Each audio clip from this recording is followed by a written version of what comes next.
No matter if points are gained or points are lost, there will be much to discuss. For analysis regarding tonight's Winnipeg Jets game, here are Dave Manouk, Ezra Ginsburg, and your host, Drew Mandel. The Illegal Curve post-game show starts now. Good evening, Winnipeg. Good evening, Manitoba. For all those joining us live at Boston Pizza on Taylor Avenue and on our YouTube channel, wherever you may be, we say good evening, universe, and welcome to the Illegal Curve post-game show. Alongside Dave Manouk, alongside Ezra Ginsburg, alongside countless others. If you're here at Boston Pizza Winnipeg, make some noise, folks!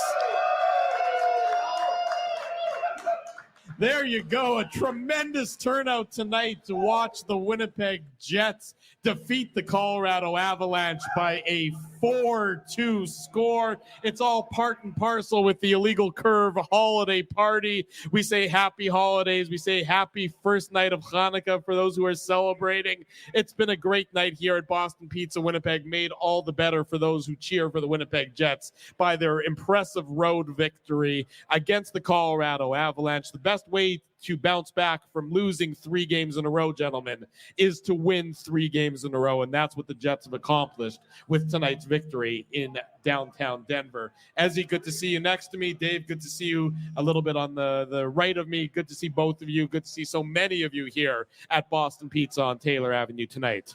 Absolutely. Before we get into breaking down the game, I mean, you already kind of gave a shout out to everybody here, but yeah, this is awesome. It's always good when the Jets win. People leave a little bit happier, actually a lot happier. But yeah, this was a lot different than the Carolina game, right? I wasn't on the post-game show with you boys, but I mean, that really was Laurent Brossoit stealing that victory from the hands of the Carolina Hurricanes. Whereas tonight, I mean, this was just an overall team effort. This is a huge win, boys. Obviously, they're not going to, award the Stanley Cup after tonight's game, but I mean, this is who you're competing with for the Central Division title, right? Along with the Dallas Stars, but a really impressive victory against a division rival. We've talked about it. Kind of crazy that this is the first time that the Jets and the Avalanche are meeting this year, Dave, but really impressive team effort. Hellebuck was really good. And, you got a lot of individual nice performances. Really was one of those games where I think everybody had a piece of it. And just overall, I think you got to be happy with that victory, going into the California road trip. No, I mean, look, it's one of those games that you're not expecting. The Jets have to start the road trip right in Colorado. Not an easy place to go. We were talking to the guys in the room yesterday about playing with elevation and trying to get adjusted to that. And like you said, Des, it's the first time playing in Denver this season. So always a tough task. And look, the Colorado Avalanche have been phenomenal at home. They're 9-2-0 coming into tonight's game. So they don't lose very often at Ball Arena. And so it used to be Pepsi, what was it called? Center. Pepsi Center. But I like Ball Arena better. Yeah, Ball Arena is good. Probably a bank, I would imagine, or something like that. But regardless, it's a huge victory for the Jets. You bring yourself within 2 points. Nashville won tonight. Dallas won tonight. So you continue to bank those points, which are obviously very important. And again, you pick up a win against a Central Division rival. And that, to me, is what's so significant, because Colorado, all we've been hearing about is the Jets beat these teams, but they're not beating good teams. Well, Colorado's a good team, and the Jets beat them. So that, to me, is a real important stepping stone for this club, because, you're going into California. The Kings are playing phenomenal. Obviously, you got the Ducks and Sharks. Those are 2 separate stories. But, again, like I said, you want to start the road trip off on the right foot, and you didn't want this to be a mirage, right? We talked about that. This is, you lost those 3 in a row, and now you're reversing it, and you've got 3 wins in a row. And like I said, now you're just 2 points back of a top spot in the Central Division. Well, I think what you like from a Winnipeg Jets perspective in tonight's game is that it wasn't like Laurent Brossoit, like you said, as he's stealing the game. It wasn't Connor Hellebuck stealing the game. What you saw in terms of their play, I think, was it was something that can be replicated. So it wasn't an anomaly. It wasn't we won, but we sort of have to hold our nose in stealing the 2 points. They took a lead, and they never relinquished the lead from the start of the entirety of tonight's game. And we'll get into it in, of course, more detail in the Betway game recap, as we move along here, live at Boston Pizza on Taylor Avenue as part of the Illegal Curve post-game show. But, this was a Jets victory where they certainly looked like they belonged with the Colorado Avalanche. It's not like they were outclassed and they had to lean on Connor Hellebuck and you have to be out of this world in order for the team to be successful. What they did, they can repeat and build upon.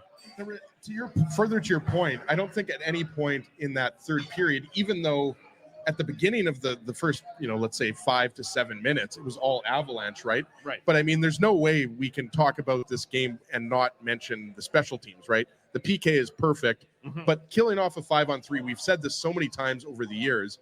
Usually you're not going to win a lot of games when you're not capitalizing on a 5-on-3, right? And it was a shorter 5-on-3. What was it, 45 seconds? It was long enough that a Colorado Avalanche team can succeed on it. Exactly. And, Cale Makar, we kind of talked about it here at Boston Pizza. He didn't look like peak Cale Makar. And he's dealing with an injury. I doubt he's 100%. Yeah. Nathan McKinnon was certainly visible in this game. And so was Mikko Rantanen. And, I mean, these are two of the best players in the world. But to your point, I mean, the Jets can skate with the Avalanche. And that's what, I noticed quite a bit in this game. Like you mentioned, Hellebuck didn't have to be, sensational. He still made 32 saves. Yeah. But when the Jets play teams like the Avalanche, this game to me looked a lot like the Jets Oilers game. Similar type of game, more back and forth. In contrast to the Jets Stars game, for example, or the Jets Hurricanes playing those better defensive teams. Not that the Avalanche aren't a good defensive team, but they're definitely, I think you would call them more of an offensive-minded team. Yeah. And I think, killing off those penalties, that's got to be demoralizing to Colorado. Down a goal at home, you're not able to capitalize. And, look, the Jets have shown this year they're able to hang on to a lead. They haven't, they've squandered a few leads, but that's been few and far between, right, Dave? So I think, there were parts of this game where you maybe didn't like it and, there was maybe a little too many penalties for your liking. But I think overall, like Drew said, this is a team that you're going to be battling with all year. It's going to be Dallas, Colorado, Winnipeg. I think we all agree it's very top heavy, right, in the Central Division. And yeah, this was just a hard-working road victory, right? And they capitalized on their opportunities. And really, going back to the special teams, it's huge when you can, especially in that first period. Like the Avalanche penalty, I think they only had one shot on their first power play.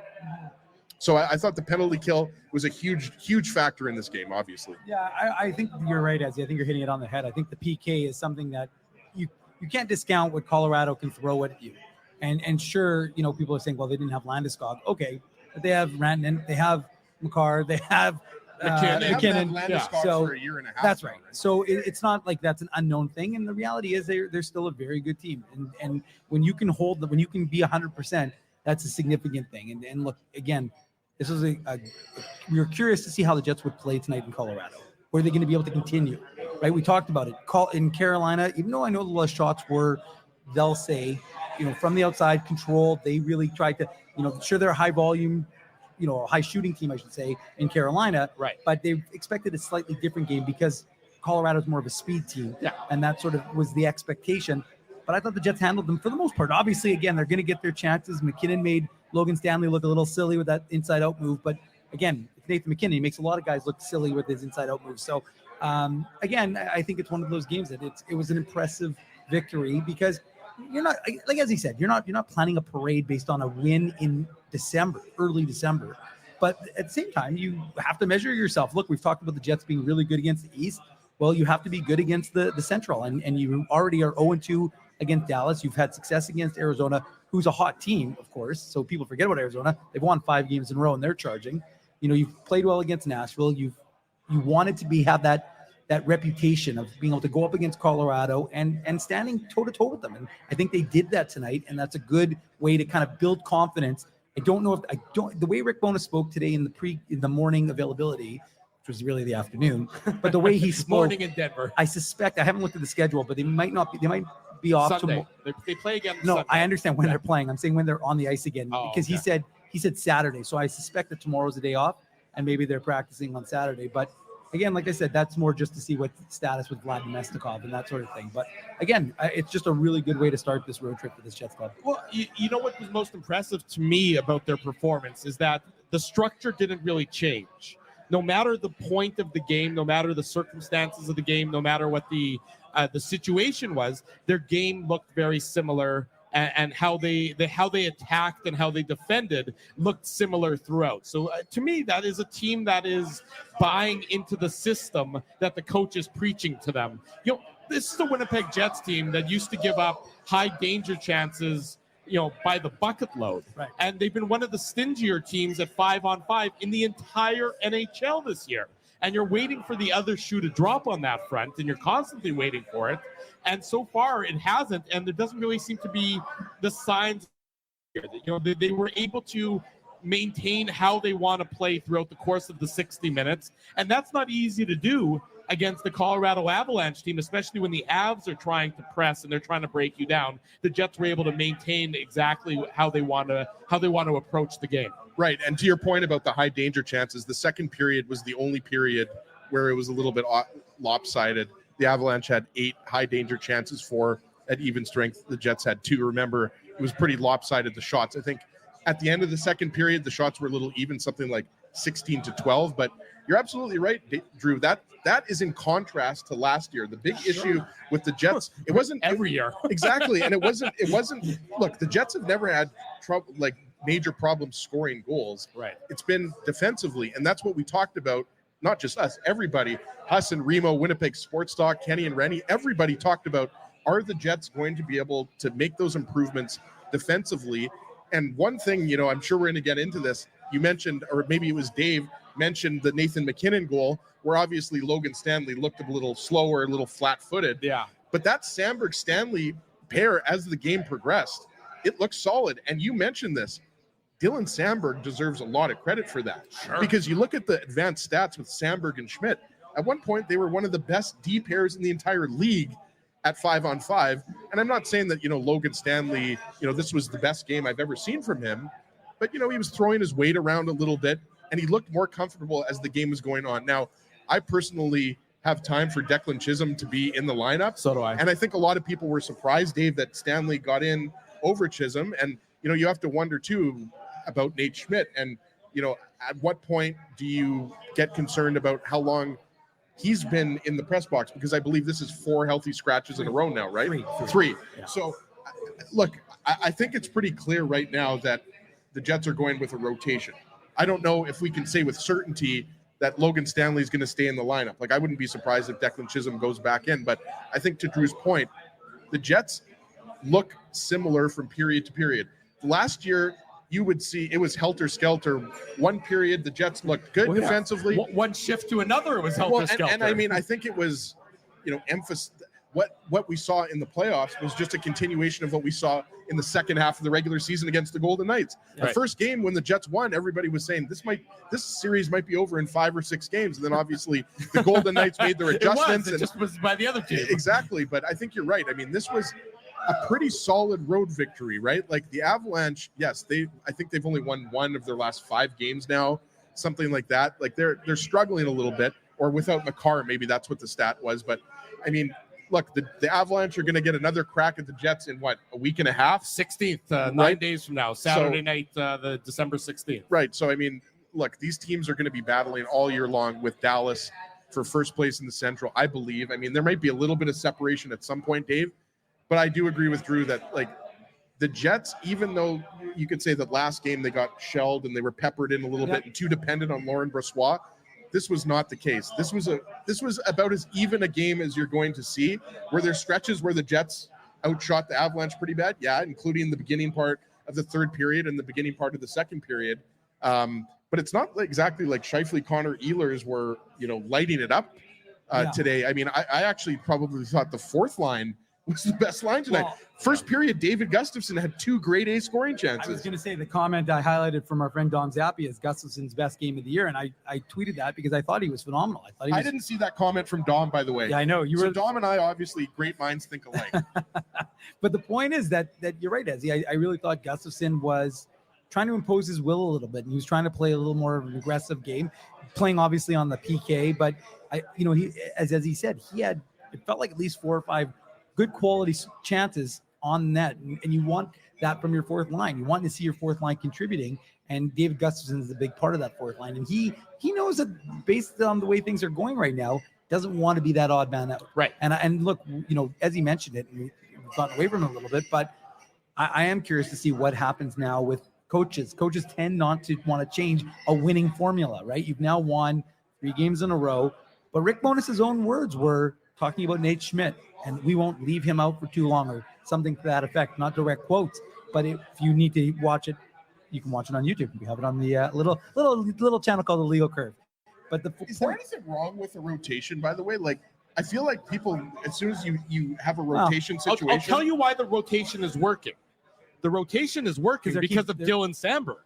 Well, yeah, exactly. If Dylan Sandberg led all the Jets in Corsi. Give Dylan Sandberg the Norris Trophy right now. 71% was his Corsi for in tonight's game. He was that great. Led all the Jets, not just defenders, all the Jets forwards as well. Mm-hmm. And so if Dylan Sandberg is continuing to be the consistent rock that he's been, and then and it stays at that level, no matter if he's playing with Chisholm, or no matter if he's playing with Stanley, or no matter if he's playing with Schmidt. He's showing that, right? Right.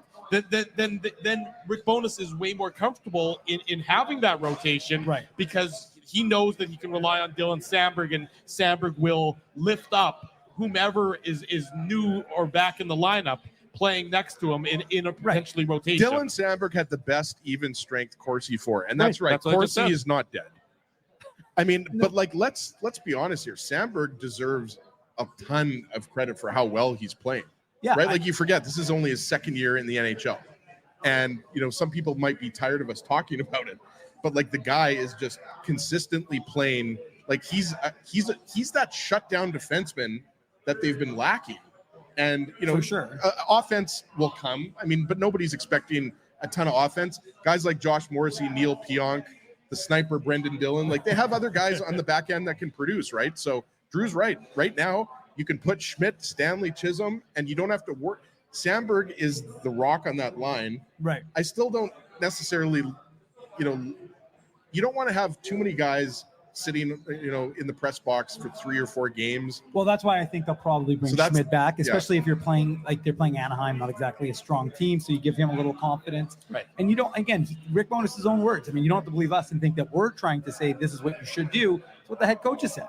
And he's essentially said, like, we're not going to let our veteran sit for too long. So, I mean, whether you agree or disagree. And also that veteran is making almost $6 million a year, right? But like at the end of the day, money is money. And whether it's up in the press box or on the ice, obviously you prefer it on the ice, but you want to do what's going to win games for your hockey club. Right now, I think Drew has pointed out, whether it's Declan Chisholm or Logan Stanley or Nate Schmidt, Dylan Sandberg is elevating his partners right now. That's right. So realistically, you can really have that rotation working until if Nate Schmidt gets back to kind of the form you want him to be in, or again, like ultimately they're gonna have to make a decision. You've got Ville Heinola back on skates. We documented it on the. He's back on the ice and he's not in flip flops this time. He's not in flip flops, no, but he is skating, and so we saw that. How is Gabe Velarde's knee brace? I think we should talk about that a little bit more.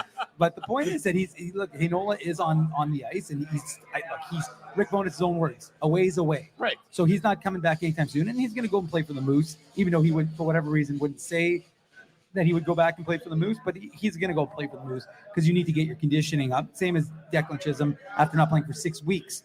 It's been longer for Ville Heinola. So you still have to figure this out, though, because you have to decide what are you going to do. And obviously, as he alluded to, I mean, there was a column from the Ottawa Sun, Bruce Garriock, who basically talked about teams, making calls about Logan Stanley and being some interest. So again, we'll have to see where that goes. But you do have a logjam that you're going to have to address, because ultimately, whether it's Chisholm, whether it's Stanley, whether it's Schmidt, eventually you're going to have Heinola as well. And obviously, he's waiver exempt.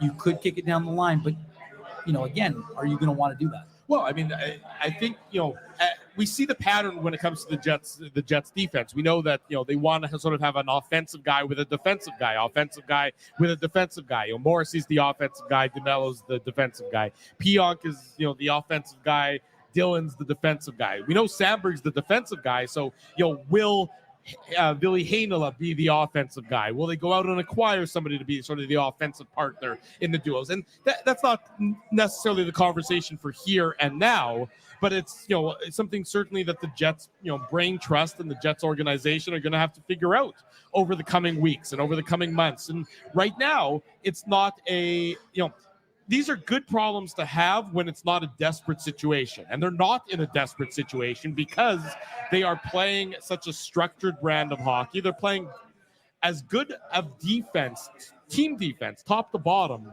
as we've seen in years. I mean, wasn't that long ago where the other teams' head coaches were not mocking the Jets, but just commenting about how easy it was to play against them and how Sullivan, easy, it was how easy it is to get into the high danger areas. And it's not like that anymore. The Jets they're much more stingy when it comes to that. And it's, again, this is every team's going to give up opportunities, but the important part is, can you minimize those opportunities, or you can mitigate the damage that comes from those opportunities? And the Jets certainly tonight were successful in doing that, Ezzy.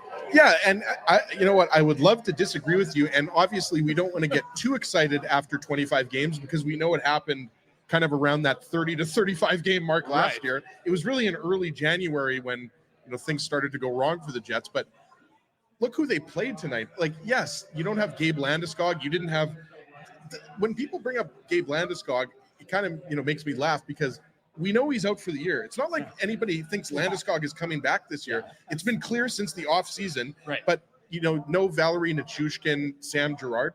So they had some good players out, but the really good players, McKinnon, Rantanen, Makar. I mean, the majority of the good players. So what I'm saying is the Jets beat a good team tonight and held a good team to a relatively small number of high danger chances. We talked about it, right? Like Carolina, there's no doubt the Jets were lucky to get that win. Right. Like there's no way Lauren Brossoit had to be otherworldly to get that win. Brossoit made that save on Seth Jarvis with just over a minute left. As Drew says goodbye to one of his millions of fans. The millions and millions of the Mindell fans. But there's just no doubt, Dave, that this Jets team is much better structurally, defensively on a consistent basis. You're not seeing one good period, one good game. And look at, they're not all the best defensive efforts. No. I mean, we've seen Carolina, again, that I just mentioned, wasn't, they gave up, what did they give up? 42 shots or something like that, 45 shots. But 42. On the road in Colorado, and you kind of weren't sure there's a lot to like about tonight's win. Exactly. There's a lot to like. That's it. Plan the parade. Yeah. Dave's getting ahead of himself, but there's a lot to like, and there's a lot that the team will take as again another building block. Now Rome isn't built in a day, so it's piece by piece. It wasn't. It wasn't. I know that. I know you're not a history major, but it wasn't built in a day. Write that down for future reference. Biff wants to be a buff. Well, How often do you guys think about the Roman Empire? That's a meme, right? Is that what that is? Yeah. That's a meme. I never understood it, and I still don't understand it. But I think I'm too old to understand it. I'm not supposed to understand it. We're the old guys that watch what happens on TikTok a month later on Instagram. That's right. That's where we're at in our social media. How's your Blue Sky account, by the way? My Blue Sky account's great. I still don't know what it is. I still don't know how to use it, but I have it. It's one of those things. If you have it, you won't regret not having it. So I regret having it, actually. Really? I find it annoying. Why do you actually log into it? Dave is busy threading. I am threading. The IC threads are hot, actually. We're up over 2K right now. So well, there you go. Dave's hot on threads. We're hot on threads. As we've talked about. I'm pretty sure we're the only people who are actually posting on threads, but we're hot on threads. Well, you can talk about you can follow us on Twitter, you can follow us on Threads, you can follow us on Blue Sky, and of course you can smash the like button on the YouTube channel. Remember the movie Vanilla Sky? That was a good movie. Tom Cruise, right? Yeah. Yeah. I don't think I ever saw it, but I remember it. Remember you would have lucid dreams. I didn't really understand what was going on. It was, I think, an existential movie, but yeah, a little too deep for me, right? Yeah. So got to use a little too much brain power to keep track of things that are going on there. If I have to take notes during a movie, I'm not that interested in watching that movie. Fair enough. That's I think that's what I've discovered in my old age at this point in time. Good evening to so many of you who are joining us live on our YouTube channel and all those live here at Boston Pizza on Taylor Avenue. Special shout out to the GF Liverpool. There you go. Sitting right here. Yeah, Joe from Winnipeg. The OG Joe from Winnipeg. Joe from Winnipeg. Spency, we got Remus and Huss. Yeah, so Jet many. Oil Tom. It's been fantastic seeing everybody, meeting everybody in person, of course. Always love being down here live on location at Boston Pizza on Taylor Avenue. Really having a great time tonight. It was a great party, great to celebrate the holiday season really feel as though you're getting into the spirit of things with so many friends and family and everybody else joining us here. Let's get into it. Why don't we get into the actual game itself? May as well talk about this hockey game. Yeah, we're almost 25 minutes into the post-game preamble. show. It's a long preamble, but sometimes sometimes you need a good long preamble. Although, Drew, I'm going to sneak a Manuk Moose minute in because you didn't let me do one last show. I apologize. Don't worry. There's plenty of time for you to do your Manuk Moose minutes. But we'll start with the Betway game recap here on the Illegal Curve post-game show. The Betway game recap. It certainly seemed like the first period was going to go. There we go. We're saying our goodbyes, so you'll forgive us if we're waving in the middle of the show. There's lots going on here. It certainly seemed like the first period was going to end with nobody scoring, and then the Jets, with 2 seconds to go, 2.2 seconds to go, Adam Lowry deposits the puck past Alexander Georgiev. It's his 5th of the year, assist to Axel Jonsson-Fjällby, and it's a chip and chase, and it's a great play by Jonsson-Fjällby to keep the puck in and then set up Adam Lowry for a quick opportunity. He knocks the puck down as the Avs pretty much think that the period's come to an end, and he knocks it down and he feeds Adam Lowry in the slot, and Lowry makes no mistake sniping it quickly on and off his stick. I like how quickly he received the pass and then put the shot behind Georgiev to make it 1-0 for the Jets very late in that first period, Ezzy. Yeah, and before I just kind of add to that, like Georgiev to me seemed to be giving up a lot of rebounds today. Like I know Georgiev has had a good year so far, and there's some Avalanche fans that aren't sure, if he can necessarily take them to another Stanley Cup final. But this is my time to just gush about Axel Jonsson-Fjällby, right? Like you mentioned, he dumps the puck in himself in the corner. Devon Taves goes and gets it. And, he just has a good stick and he turns the puck over. And as you mentioned, nice feed to the streaking Lowry, who's coming in from the blue line. And you're right, Adam Lowry and he's done this before, doesn't waste any time. And it's a beauty goal. And you're right. I mean, that's demoralizing. I don't think you would say either team was necessarily better than the other. Maybe you give a slight advantage to the Avalanche. I know the possession numbers were fairly even. The Avalanche we talked about earlier, forget who took the penalty for the Jets, but their power play was not impressive. Ehlers took the first period penalty. The Avalanche only had one shot. I just didn't really think that they necessarily set it up and had a lot of sustained pressure. But yeah, look, great effort by Axel Jonsson-Fjällby, Dave, and just a nice shot from the captain. So that goal was huge to give the Jets the momentum, right? And yeah, 2 seconds left. I mean, that doesn't happen very often, but just love the hustle by Axel Jonsson-Fjällby, as you guys know, one of my favorite Jets.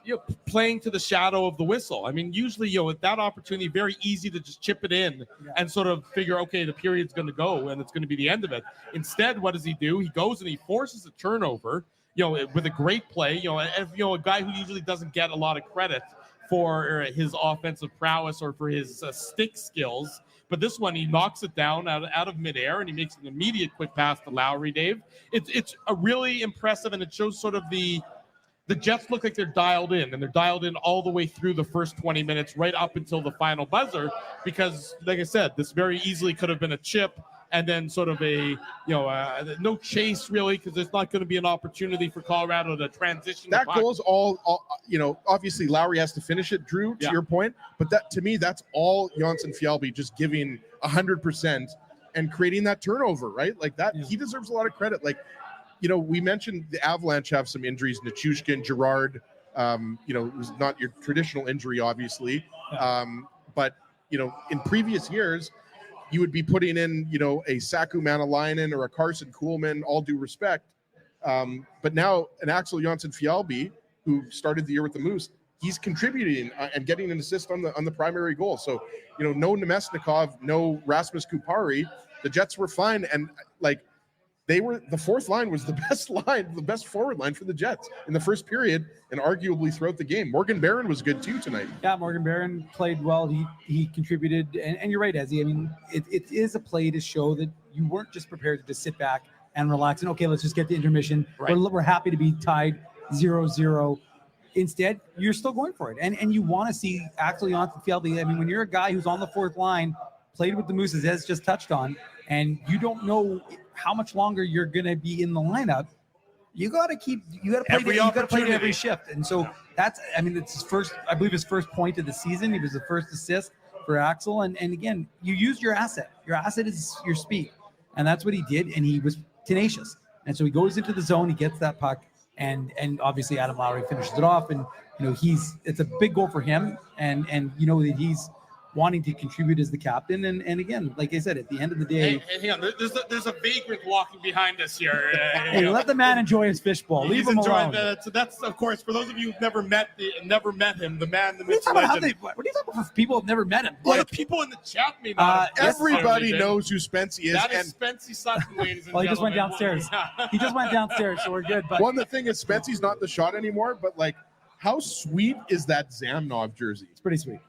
But no, I was going to say, first of all, of course, everybody knows Spency because they joined Ezzy and I last year on the New Year's show when Spency became the first ever chat member to join the show. He did we did it from the hot tub too, which was of course. And this year we're actually going to do the New Year's Eve show.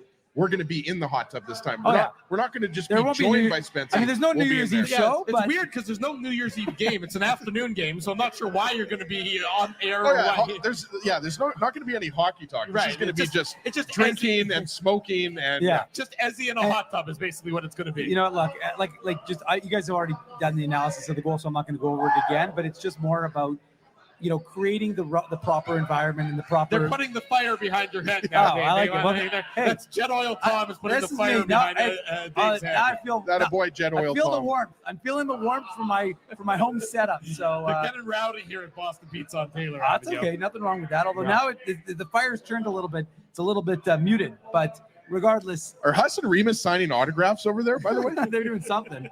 No, but look, I mean, it was just about trying to have a positive thing to roll into. And again, 0-0 against Colorado, you're happy, but you're a lot happier at 1-0, says Captain Obvious. So to me, that's a real big moment for the Jets because you go into that first intermission feeling good about your game and having the reward of hard work. And so the hard work paid off. The defensive effort from the team paid off, obviously on the PK, and now you've got that 1-0 lead into the first intermission. Is Spencer paying us for his fish bowls? Is that what's happening now? Spencer, you have to pay Boston Pizza for the fish bowls. We appreciate you giving us the money, but you have to give that to Boston Pizza, not to us. Just want to make sure you know Spencer can't be inconvenienced. He wants to pay through StreamYard. That's what he wants to do here. Yeah. I'm not sure that's how it necessarily works, but we certainly do appreciate the very generous contribution to the Illegal Curve drinking fund as we continue on with the post-game show. Whoever was the original person that thought of the fishbowl idea, like the powers that be at Boston Pizza, like someone was like, let's serve drinks out of a fishbowl. Is a genius, and I hope they've won a lot of awards. Good to know, Ezzy. You can look into that. You can research who that person is. The Jets only need to play in the last minute of the period and the first minute of the period because they make it 2-0 32 seconds into the second period. So it's really 2 goals in 34 seconds of playing Dare time. I say Dennis Bayak bang bang? I don't know. Can it be a bang bang if there's an intermission in between? Yes. I don't think so. Yes. No. Greg is saying no. Greg's saying no. I agree with Greg. Yeah. I'm and this gentleman, I don't know his name, is saying yes though, right? Yeah. Okay, it's a differing of opinion here. Maybe we'll call Dennis and ask if it can be a bang bang. Let's get Dennis on the show. Let's get Dennis on the line. I'll text him right now. I love that AEW shirt, by the way. So the Kyle Connor makes it 2-0 for the Winnipeg Jets at the 32-second mark of the second period. I'm looking it up on my phone because I'm also keeping track of all the goals. This was a bit of a weak goal on Gorgiev. It's a spin around goal. Yeah. It's a spin around shot, I should say. Yeah, caught off guard. And we've had Kevin Woodley, Marty Biron, other goaltending experts talk about what are the hardest shots to stop. And obviously, you hear redirections are the obvious one, but the spin around shots are obviously really hard for goalies because of the fact that you don't really look. Kyle Connor has a great shot wherever he's shooting the puck, and it's a beautiful pass by Nick Ehlers. But it's also impressive, Dave, that Connor takes the pass from Ehlers on his backhand, spins around, and obviously catches Gorgiev a little bit off guard there. But that's definitely, I think, a shot that and look, it's blocker side. I think it goes off the post or it goes close to the post. But look, I mean, that, like Drew said, you score late in the first period and then you score early in the second period, you're zapping all the momentum away from the Avalanche. So obviously Kyle Connor also scored the empty netter and he continues to have the hot hand, but I mean, I just think that Georgiev and the Avalanche, that's one of the goals where, you can't give up that goal at that point in the game. Play it again on your screen here, Ezzy, because as he's playing the goals for us as we continue on with the post-game show here. I wonder if the Avs defenseman, there's an Avs defenseman on this play who flashes right in front of Georgiev just as the shot is released. And I wonder if that defenseman maybe gets in his line of vision a little bit. We'll certainly talk about it in the Morrissey goal, because you see his reaction to the defenseman screening him and now and we'll get to that. But I wonder, and I can't see who the defenseman is right now from this vantage point, but you wonder if maybe that impacted him a little. I agree. It's not a Cale great Makar goal. was the player that stepped up on Connor, right? But I think you're talking about the defender in behind him, right? Not Makar in this case. I'm talking about the secondary defenseman. Who sort of just leave it playing and you'll see a different angle. I wonder if he flashes just in front of him right there. Taves. Yeah. Is that Taves? Yeah, okay. Devon Taves. Yeah. I can't see the number. No, you're right. And yeah. the thing is, Dave, get in here, but those are the kind of subtle things that, we're watching the game here, we're schmoozing it up. You don't see that, but then you watch the replay and you're like, that just a little bit of movement from a Devon Taves in front of Georgiev might have been enough for him that he didn't see it. We know, and like Drew said, we'll talk about it when we get to the Morrissey goal, but goaltenders, as we know, if they can see the puck, they can usually save the puck. Yeah, so I mean, even if he's screened a little bit, or I just think it's, to be honest with you, I think it's just a quick release by Kyle Connor. I think he wasn't expecting him to shoot. Yeah. Just watching the replay, I don't think that Taves really interfered with his line of vision there. But I think the greater point to be made, and I understand that the top line wasn't phenomenal tonight, but that line is showing a lot of chemistry. Mm-hmm. And Nikolai Ehlers, who again we always talk about how Mark Scheifele and Kyle Connor, they're they know how to play with each other. They're very comfortable with each other. But Nikolai Ehlers was always that kind of question mark. And Kyle Connor was asked about it yesterday. We spoke to him after practice before the team left for Colorado. And he talked about how that line was together last year for a little bit. And now they have comfort playing with Nikolai Ehlers. But again, not a lot this year. And so now you're getting that sort of, those minutes are increasing, that familiarity is increasing, and we're seeing them being able to do some stuff. And Nikolai Ehlers, again, they're not breaking up this line anytime soon. No, I don't think they need to. But to me, Ehlers has become that facilitator, which again, Mark Scheifele's a good facilitator. He's up to 17 assists. So we know he can make a good pass.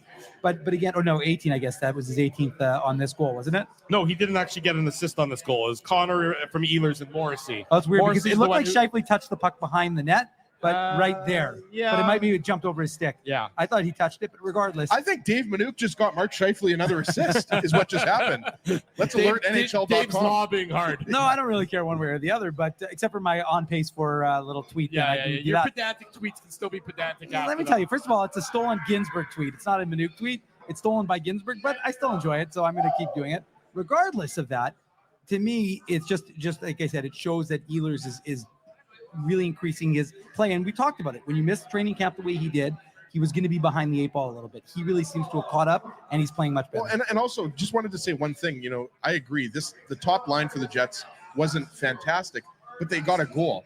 And good lines do that, right? Like they can just be average, right. But then when they really get some grade A chances, they bury it. And to me, this is just again showing how good of a goal scorer Kyle Connor is.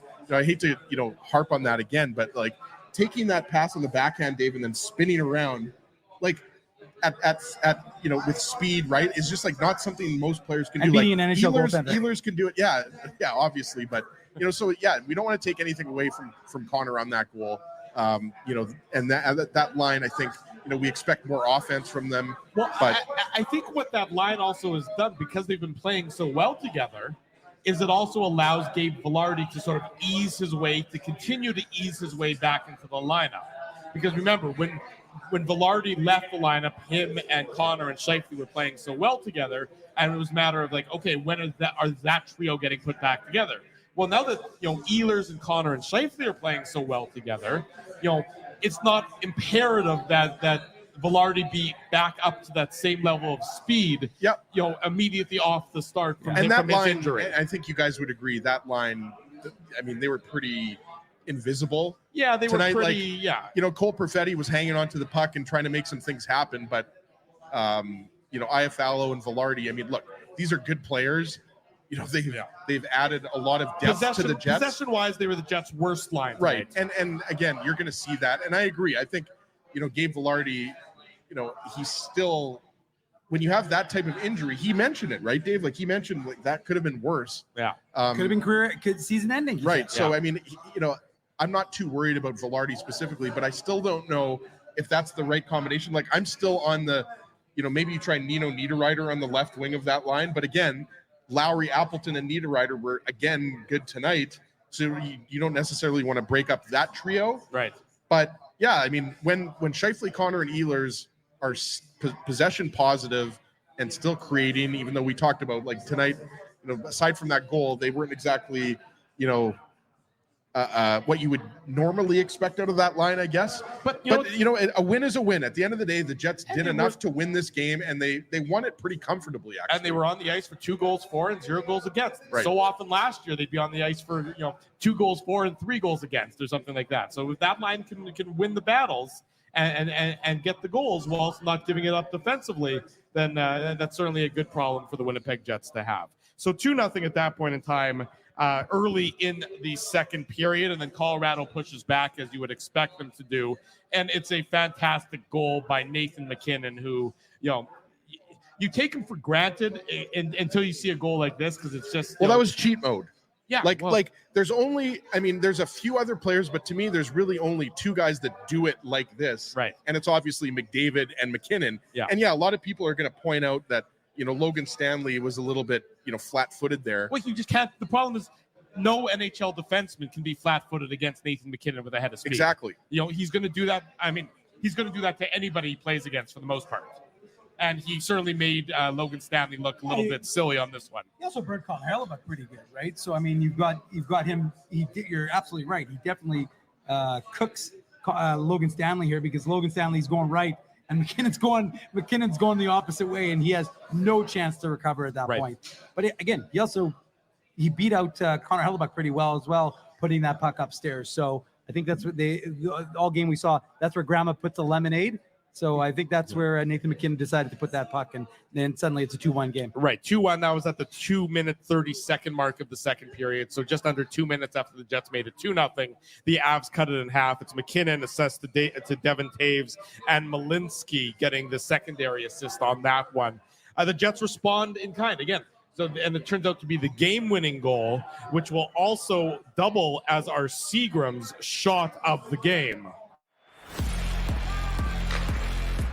The Seagram shot of the game.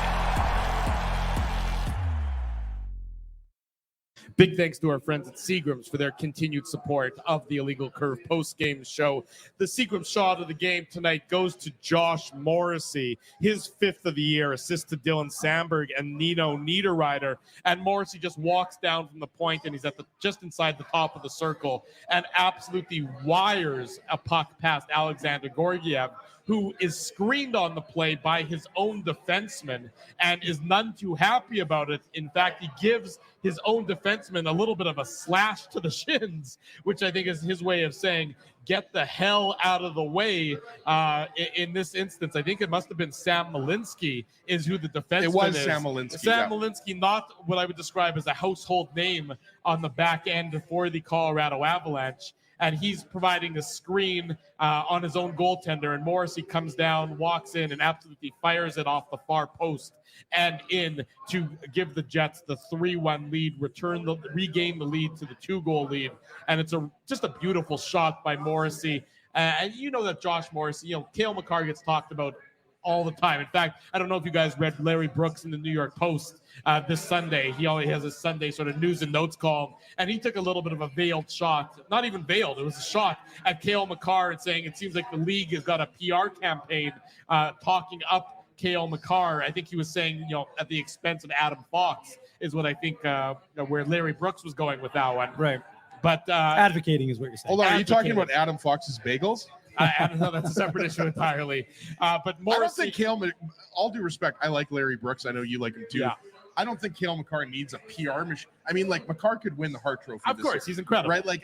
He deserves, I'm sorry, I will gush about Cale Makar. You guys know one of my favorite defensemen of all time is Scott Niedermayer. To me, he's just like a bigger Scott Niedermayer. He has that same ability. he can take over a game. Like he's an amazing skater, great defensively, great shot. But what is this, Makar lunch? Well, what I was going to say is that, Josh dude, Morrissey, where's my car?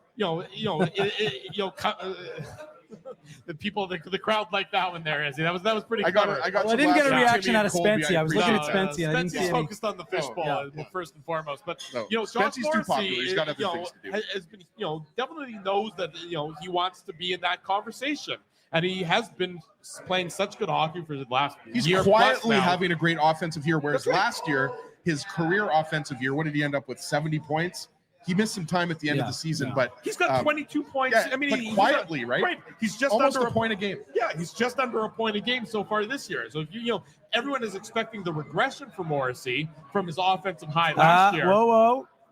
Sorry, Uno momento, por not favor. everybody, but Not everybody. Lots of people The were. people on the Illegal Curve Hockey Show, when we were doing a little over-under, right? some of us were saying over. Right?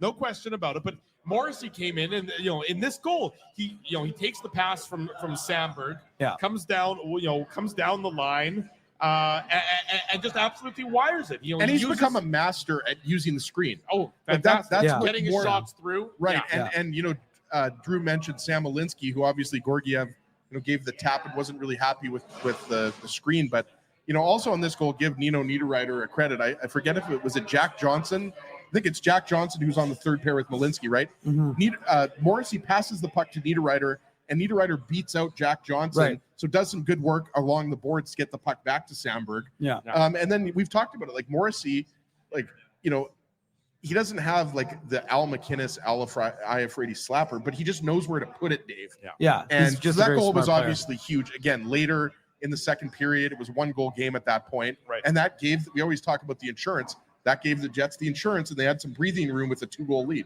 Well, it was important for their own psyche, right? You give up the goal, and now suddenly you're like, okay, now it's 2-1. You're like, oh, here come the Avs. Well, how many times have we seen the Jets, collapse in the face of Colorado pressure? Yeah, absolutely, especially in Denver. That's right. And so instead of that, you have the Jets who push back. Yeah. And look, Josh Morrissey is just continuing to show that he is, an elite defenseman, and he's showing that last year wasn't a fluke.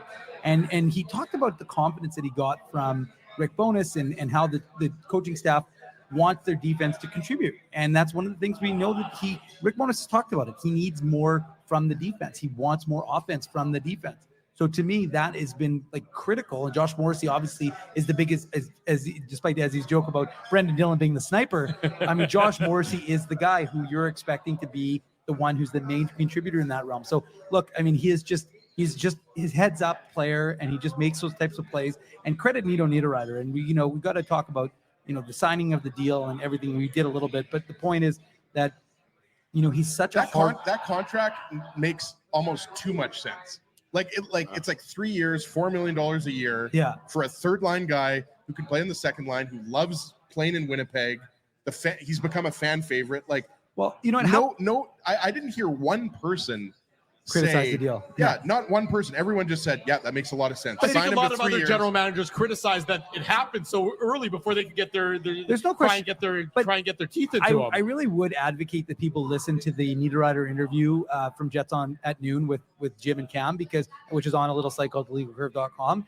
Really good interview. Provides a lot of insight into the kind of player this guy is, kind of the person he is. Talked about how he was talking about the True North Foundation. They asked him why he got involved, and he talked about his parents instilling those values in him, but he also talked about giving back to the community that's supporting him financially. And he talked about how it's important to do that and again, like I said, he just came across as a class individual, and more importantly, signs the deal on Monday. Yeah. Tuesday was an optional. Most of the veterans weren't there. Nino Niederreiter was on the ice. Nino Niederreiter was skating with a lot of the guys who were either healthy scratches or, the younger players. Nino Niederreiter, 31, could have taken that skate off. He was working his butt off on Tuesday. So I'm just saying, like, he's the exact kind of player on the ice and off the ice that this team needs. And again, we're not really, this is not Niederreiter's lunch, but the fact of the matter is that he's the kind of player that just makes his team so much better for a lot of different reasons. Yeah, that's right. And we'll talk much more about that on Saturday's edition of the Illegal Curve Hockey Show, 9 a.m. What time does that start? 9 a.m. on Saturday, back here on our YouTube channel. It's a party here at Boston Pizza on Taylor Avenue. The Illegal Curve post-game show rolls on. So many of you joining us here live in person. So many. There's Spency coming into the shot, getting a little cozy, getting a little bit of a cuddle up there with Ezzy. You know, I feel like we could have our own show called Spency and Me. I think it would be. I'd watch that show. I mean, I don't know that it'd be a very hairy show, but other than that, A lot of hair, a lot of facial hair. Yeah, there's a lot going on in that show right there. I would suggest the Avalanche cut into the Jets' lead again. This coming with 31 seconds to go in the second period. Security. Joel Kivaranta getting his second of the year, assist to Nathan McKinnon and Bowen Byram.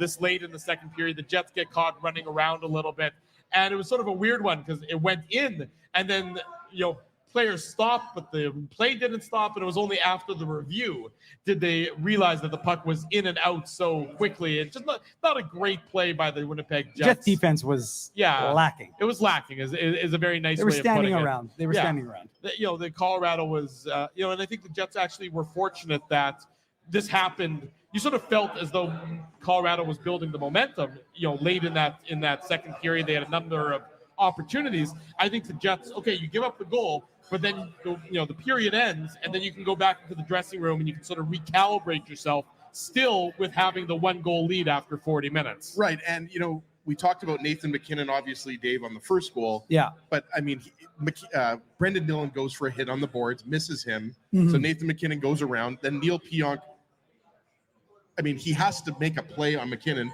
He has to respect him. Yeah. But then what happens is, I don't know if is it Joel or Yoel Kiviranta? Yeah. He was really good. Was that in the bubble? Yeah, For the Stars, he kind of Dallas, came out of nowhere. I didn't honestly forgot he was on the Avalanche. He had a 4-goal game in the bubble, didn't he? In the playoffs. He absolutely did. So he's kind of like got that, if you remember back in the day, he's got that John Druce kind of factor. Remember, he got all those goals in the playoffs? For Washington. For Washington, yeah. But so McKinnon makes a beautiful play on Dillon, like we said, who went for the hit.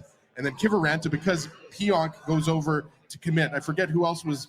I think it might have been Morgan Barron was battling somebody else, Dave, in front of the net. I know the fourth line was out there, and then Kiviranta is just open. And like Drew said, they originally didn't call it a goal, and then when there was a stoppage in play on the replay, clearly it was a goal. So the Jets, that was some sloppy defensive coverage late in the second period, and they obviously hung on for the win. But that gave the Avalanche some life. There's a huge difference going into the second intermission, down 2 as opposed to 1. And obviously, we talked about the Avalanche had no shortage of chances early in the second period. But that was not tight defensive coverage for the Jets on that one, Dave. No, not at all. And again, the only thing you liked if you're the Winnipeg Jets is that they actually tried to push a little bit towards the close of that period. I think they got a couple of chances. They didn't sag. And it's funny because Brendan Dillon was asked about bending, not breaking against the Avs. And he said, well, hopefully we're not bending or breaking. But, at some point, especially like we'll talk about the 5-on-3, they bent a little bit. But that's I was going to say, but the point is that, you bent, but you didn't break. And you don't want to bend. You're going to sometimes do that against the top team in the Central Division. Again, a team that went prior to tonight 9-2-0 at home. So you knew that the Avs were going to come at you. And again, like as he said, they're not a team that's particularly happy with their play of late. So you're expecting that. And when you give them those opportunities early in that third period, it could have been a much different result. But as he talked about to start this game, the penalty kill was so excellent and so important for the Winnipeg Jets. I mean, we haven't heard the post game, but you have to think that Rick Bowness was very pleased with what that was able to give his team. Well, so let's talk about that. So the third period starts. So the Jets have the 1-goal lead entering the third period. And what happens to start the third period? 1 minute and 17 seconds. Josh Morrissey takes a tripping penalty. Yeah. Okay, fine. You can, it happens. And then it's compounded off the face-off.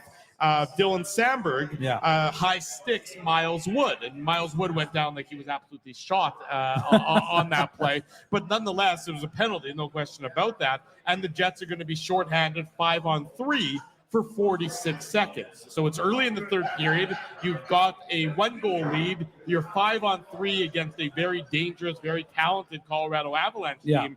And I thought that was for a team that has really struggled on the PK for a lot of the season, I thought the Jets' efforts on the penalty kill in this 5-on-3 situation were tremendous. And, they kept a very clean structure. They were able to really, I don't even know if the Avs if they had a shot on this 5-on-3, it wasn't a high danger opportunity. The Jets were really impressive in this crucial opportunity in the third period in keeping it as that 1-goal lead and not running into any trouble and not having anything chaotic occur as the Greg Liverpool joins the crowd behind us. This is the man, and Dave, right now. Greg, we have known Greg now for probably 12 years, 13 years since the Jets have been back. Yeah.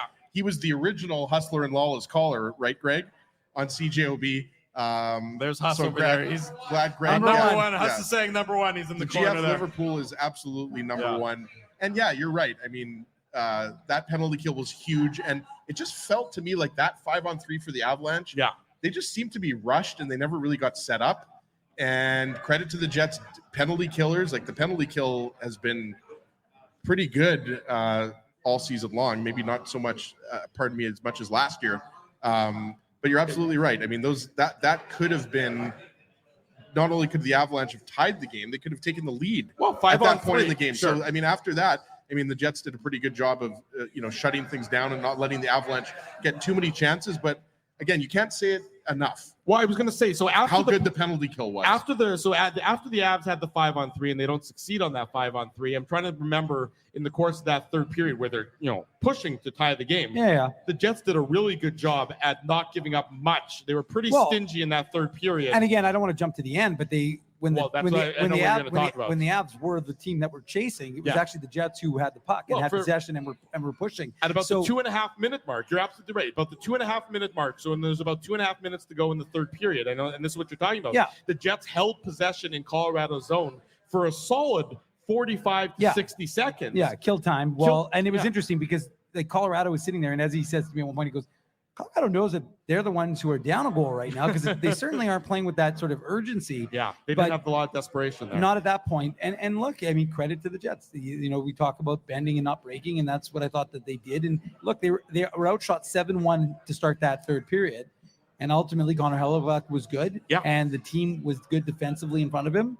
And as a result, you end up walking out of Colorado and starting off the road trip with, a 4-2 win. We don't have to break down the Kyle Connor goal other than the fact that it's his 17th, right? So that's his 17th goal of the season. Yeah. And that, I think it's probably significant in the sense that the Jets have been missing empty nets. So maybe the fact that they actually buried an empty net chance when they had it, and it is significant. There was still 45 seconds left to go in the third period when he scored that goal. So, you do salt away the game, but again, you want to put the dagger in when you have that chance, and you like the chip by Kyle Connor. And ultimately, like I said, his 17th goal, he's one off Brock Besser for top spot in the NHL, after going a little quiet.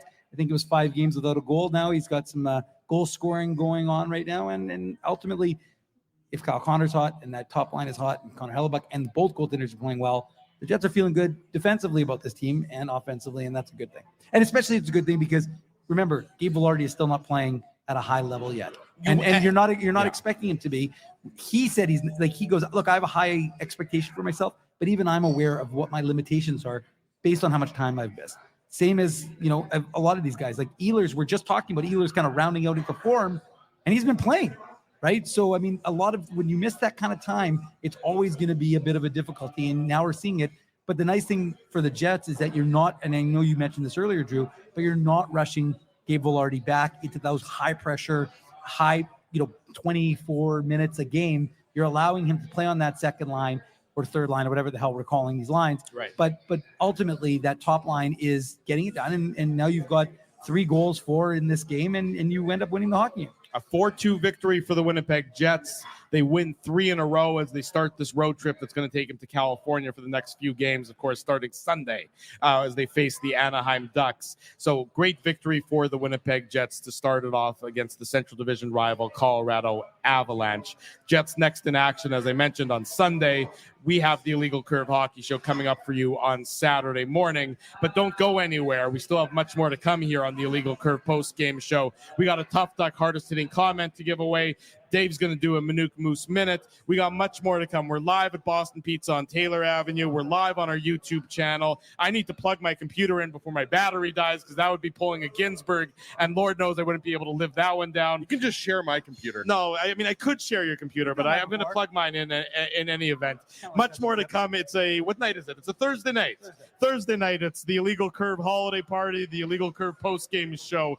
Lots going on. We're having a great time. Don't go anywhere. Much more to come. Drew Mandel, Dave Manuk, Ezra Ginsburg with you. And, of course, producer Tim, the man who makes this happen. The band is back together, Yes, anytime boys. producer Tim is here, you know that he's the one. He's the brains behind this operation. And if it wasn't for producer Tim, we'd all be, poking berries up our nose in a ditch somewhere like we usually are. Okay. Don't go anywhere. Much more of the Illegal Curve post-game show is still to come. Your coworkers love you because you always make them laugh. You're the life of the party with stories that have them rolling on the floor. Or maybe you're just the quiet one in the corner with the one-liners that just slay. Do you have what it takes to become Winnipeg's funniest person with a day job? Try your luck. Hit the stage at Rumors Comedy Club, and you could be walking away with $1,000 cash. Winnipeg's funniest person with a day job. Presented by Rumors. For all the details, head to rumorscomedyclub.com. So you're a pizza person, you married a wing person, but somehow your kids are salad people. You can't pick your fam, but you can pick your BP meal deal, starting from $18.99 for takeout or delivery at bostonpizza.com. The game can change just like that. Accidents happen when you aren't protected. So now what? Getting to your injury quickly can make all the difference. Help prevent them from being game changers with Linden Market Dental Center. Bonding, crowns, bridges, and dental implants. State-of-the-art treatments are available to help you get back in the game. To learn more, visit lindenmarketdentalcenter.com. Creating smiles for life. Whoa, Ezzy, everything okay? You look stressed.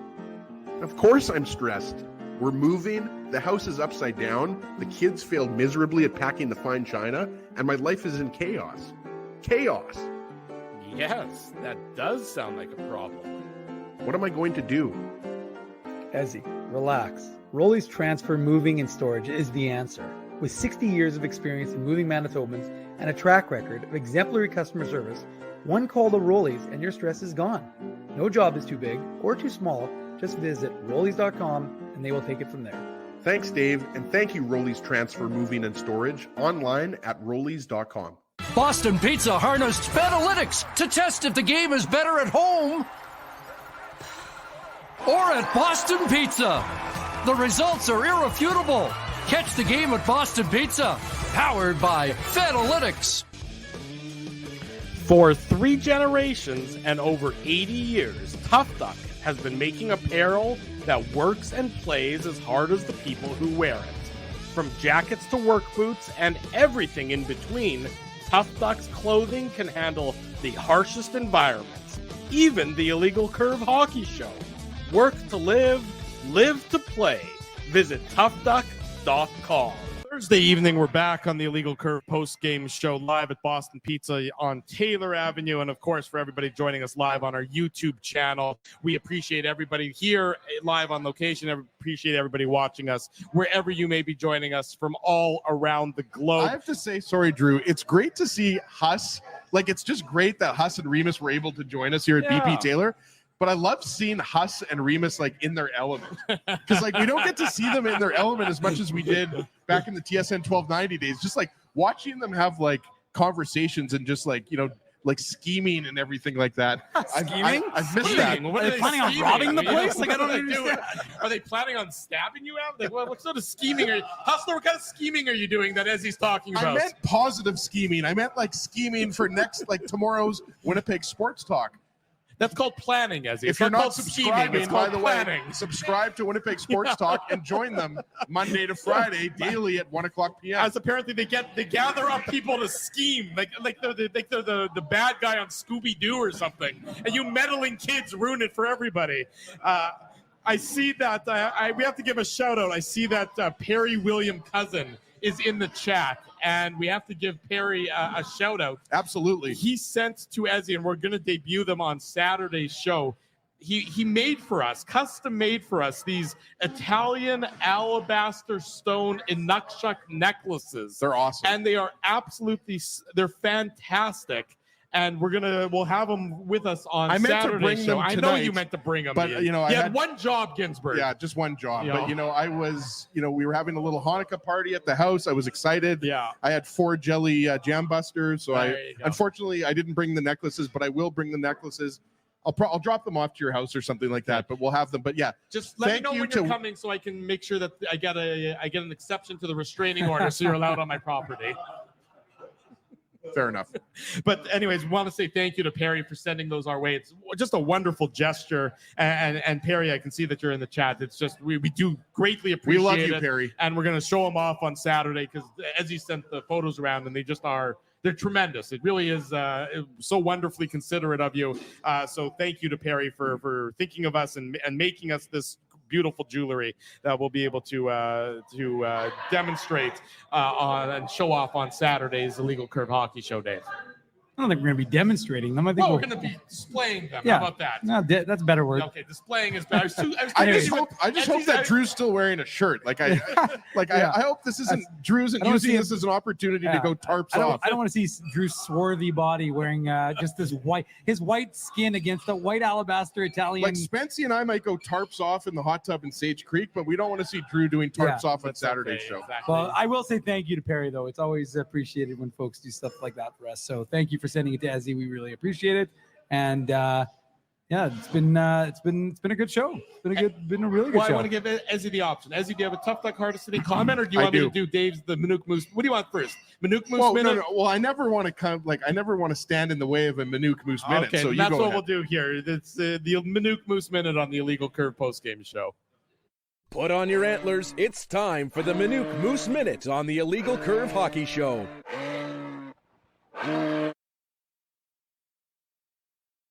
My time to shine. It's my time to shine. It's finally. always your time to shine, No, baby. but you know, like I will step back every once in a while, but this is the Manuk time. This is when I get to go. Look, I mean, I think the Moose were hit a bit of a skid and they were not performing to their levels. And one of the things that was really hurting the Moose were the goaltending. Oskari Salmon and Colin Delia, who's dealing with the groin issue, weren't really playing up to their levels. And as a result, a young Moose team was getting burnt quite often. And then when those mistakes were happening, they were ending up in the back of the net. Now those guys are both playing much better. And as a result, you're seeing a much more improved Moose team. Up against Rockford, we talked about the game on Friday, of course, where they won, beating the Ice Hogs for the first time all season. It was an interesting weekend because it was all Chicago, right? You played the Ice Hogs on Friday, Jets played the Blackhawks on Saturday, and then we are Chicago of the North, right? Chicago of the North. I think they should change their team name. My son calls them the Ice Pigs, and I'll be honest, I think Ice Pigs is a way better team name than the Ice Hogs. Well, I actually wrote Ice Sam's onto something. I actually wrote Ice Hawks at one point, and I was like, oh wait, that's wrong. And I'm like, it kind of makes more sense, but Ice Hogs, you know, is ultimately what they are. How does Ice Hawks make more sense? What's an Ice Hawk? Well, they're Blackhawks. I know. I understood where you're going with it. Yeah, but whatever. I mean, it has to be a real name. I guess not. What's an Ice Hog for that? How many ice hogs are you discovering in the bush, Drew? Well, are you guys aware that there's a wild Yes, pig we saw issue? that. Yeah. Okay. Well, I mean, there's a wild pig issue all over across North America. Right, but like in southern Manitoba. I figured you're going to be going up in Kentucky. I thought you'd be going hunting. No. I'm avoiding any and all wild pigs is my rule of thumb. Drew's got his bag full of spears, and he's ready. Lord of the Flies is what it is exactly. You know, instead of actually going after a kid named Piggy, I'm actually going after a pig. Well, yeah, I have heard about the wild pigs thing. Yeah, but like it's not something I knew about until recently. Like I just assumed there were regular like farm pigs. Right. What do I know about wild pigs? I mean, I don't know. Apparently, it's a big issue in southern Manitoba and southern Saskatchewan. It's a big issue. Literally, it's a big issue, like all across North America. Well, I mean, and what is this like? It's wild lunch? Yeah, it's wild hog lunch now.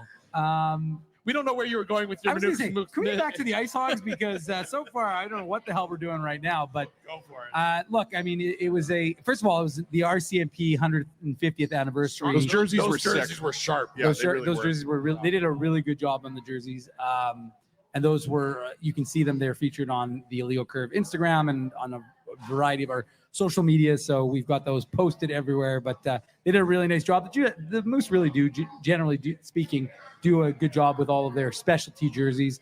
They're only wearing 2 or 3 this year. I believe the autism one is coming up next. Yeah, that autism jersey is always a great. Yeah, one they're thoughtful, right? And so that's the thing. So anyway, so the game itself was a good game. Jeff Malott played excellent. So and it's interesting actually. Speaking of the Moose, I thought the Jets may make a recall because of course with Vlad Nemesnikov's status of being uncertain, they don't actually have a 13th forward right now. Right. So you were wondering what the Jets were going to do, whether they'd recall Dominic Toninato, although he must be close to requiring waivers again because of the time factor, because of how much time he spent with the Jets already. So you wonder, would they go with someone else? I thought Jeff Malott's been playing excellent. He was excellent on Sunday, scored early in the first period. Then he set up a really nice goal, nice shot by Artemi Nizev, and Parker Ford got his third. He's had a slow start, but he's starting to come around a little bit. One guy who doesn't get a lot of recognition, similar to Parker Ford, the Jets signed him out of college, is Wyatt Bongiovanni, the Michigan man. He's quietly up to 6 goals, but he scored 3 straight games, and he's got a really good shot. He was dealing with a groin issue. He's the one who came into training camp. It was funny because when Rick Bowness was asked if everybody was coming into training camp healthy, he's like, one guy, Wyatt Bongiovanni, like he didn't know who he was. but Bongiovanni is a guy who can score. He can actually score pretty well. He's got a really good shot, and he put it on display. His last 3 goals have all been just beauties. The one 2 games ago wasn't phenomenal, but it still showed off his shot. But the one in Grand Rapids, which was the game winner, was a beauty top corner, and this one was also a real nice one.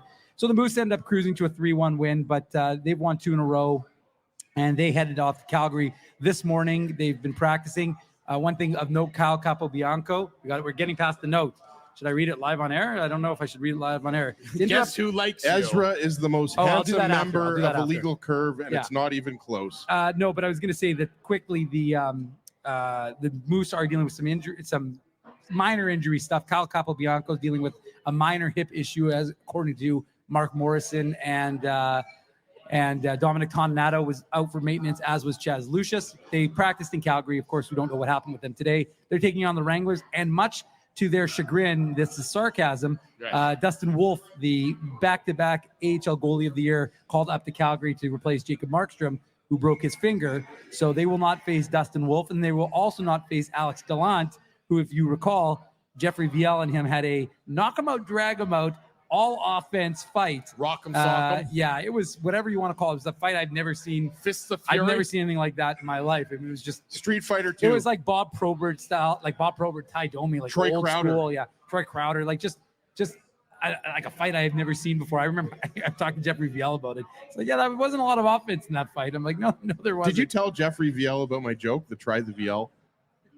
I did not. I would hope you wouldn't, because you shouldn't be repeating that joke either. If I tried that on him, suddenly I'd be Alex Gallant, except he'd be pummeling me, so it wouldn't be worth it. But anyways, I'm pretending you're Ezra and I'm pummeling you for that horrible joke. But anyways, yeah. So the Moose are off in Calgary. They'll play Friday and Sunday, I believe. So they're hoping to keep the good times going. Calgary's a good team still. So we'll see what happens. But yeah, it should be a fun one this weekend for the Manitoba Moose. And again, we'll have coverage on Twitter, on illegalcurve.com, and wherever else you get your Moose news, and maybe sometimes our YouTube channel. There you go, Dave M. With as only he can do, a Manuk Moose Minute. We'll wrap up tonight's edition of the post-game show like we always do with the Tough Duck hardest-hitting comment. The Tough Duck hardest-hitting comment.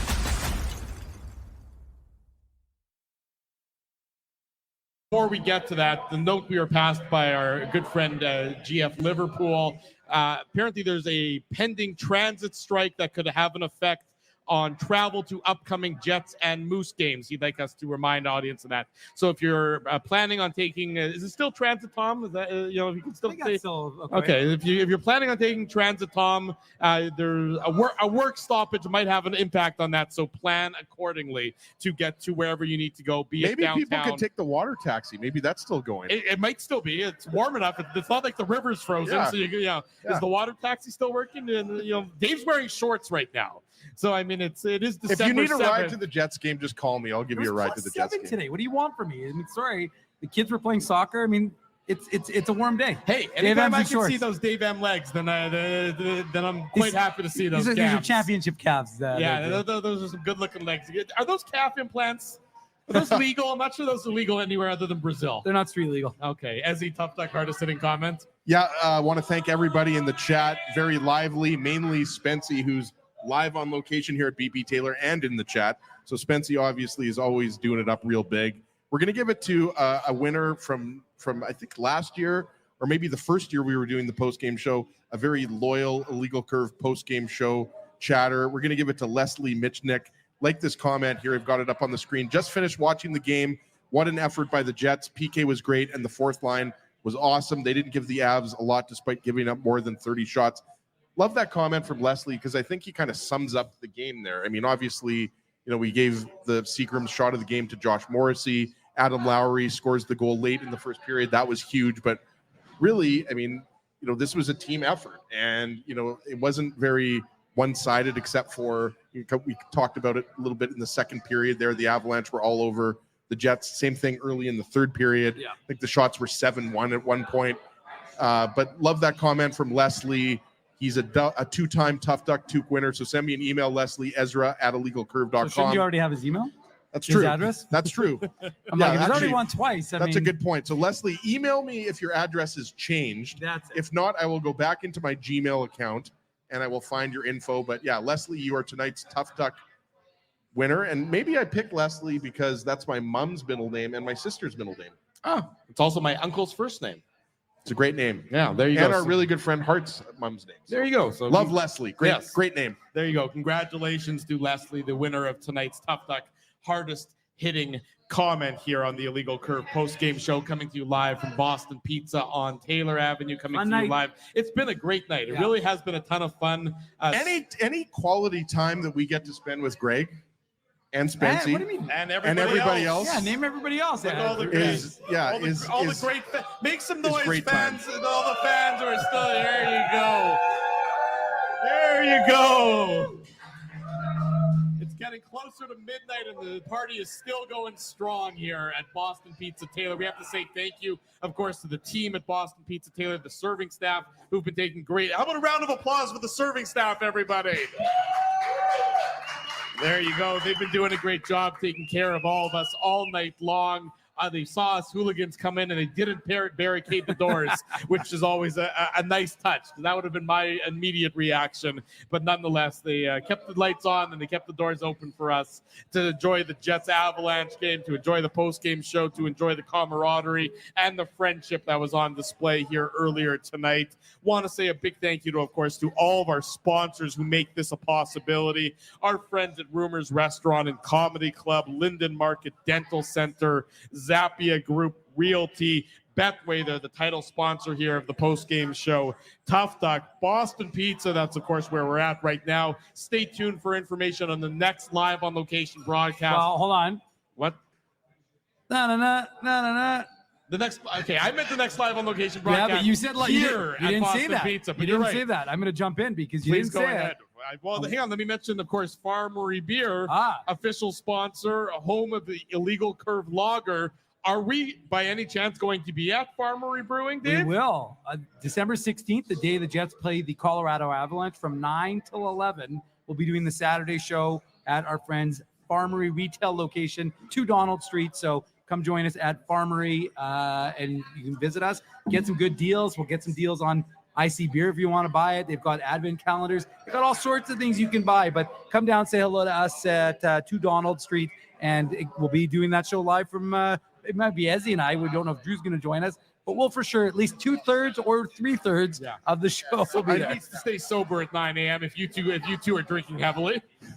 All I know, boys, is, it's been my dream for how long to do a show live on location. Ever since he was a little Yeah, exactly. You know the episode of The Simpsons where Homer dreams about the Duff beer truck spilling over and running around in his underwear? That's going to be Ezzy basically at that Farmery Brewing. I did when I met with the boys at Farmery this week. I did say to them, we were talking about where we would do the show and where we'd set up, and I said, and Ezzy's in the cooler.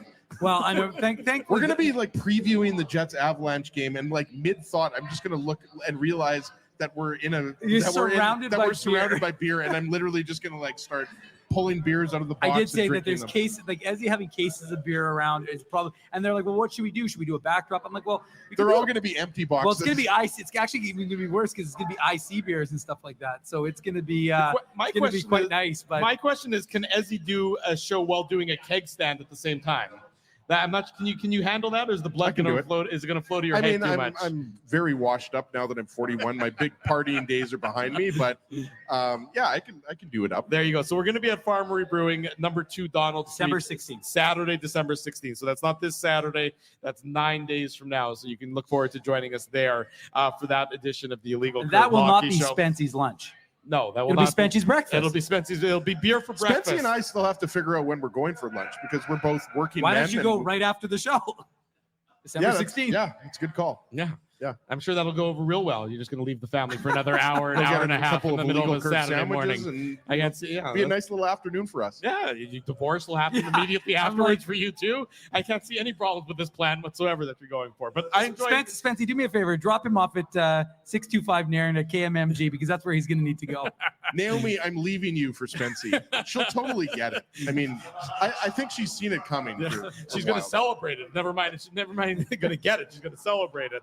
Who did I mention? I mentioned Boston Pizza. Seagram's, they're a great sponsor of ours. Rolly's Transfer. And by the way, thanks to Seagram's, we had a lot of stuff to give away. Gave a lot of T-shirts swag and away hats tonight. and stuff like that. So, our big thanks to our friends at Seagram's. Hold on. There you Hold go. up some of the Turn it Seagram's around. stuff. Make sure you get the logo on there. There you go. Drew, what does that say? That says Seagram's 83. Is if I hang on, let me take my glasses off. See if I Let's see. got to squint a little bit. I'm not sure that's working any better. Big fan. Yeah. In any event, thank you to so many of our great sponsors for making this show a possibility. Thanks to so many people here live at Boston Pizza. So many of you Each watching and every us. one of you guys. Thank you for joining us tonight. We appreciate it. If you haven't already done so, smash the like button. Drew's gonna cover everyone's bill, by the way. But by which I mean I'm going to be the one dining and dashing as fast as I can possibly move. You guys, Actually, it's gonna be Timmy because Timmy's gonna take the longest. That's right. Tim's going to wrap clean up everything. It's going to suck to be Timmy. Producer Tim, it's on you. Thank you to everybody for joining us. If you haven't already done so, smash the like button, subscribe to the YouTube channel, leave us feedback here, there, everywhere, Google Podcasts, iTunes, wherever you get the podcast. We want to hear from you. It's been a ton of fun. We love doing these shows live on location. Thanks to so many of you for showing up. We love doing it. So even when we're doing it from home and we see so many of you in the chat, This is more fun. It's always a great time. For Dave Manouk, for Ezra Ginsburg, I'm your host, Drew Mandel, until Saturday at 9 a.m. Make some noise as I wrap this up, folks. We wish you good night and good luck. And thanks for joining us. This has been the Illegal Curve post-game show. Thanks for listening to this broadcast from Illegal Curve Hockey. For more great Illegal Curve content, subscribe to the Illegal Curve YouTube channel, follow at Illegal Curve on Twitter, Facebook, and Instagram, and visit your online home for hockey in Winnipeg, illegalcurve.com.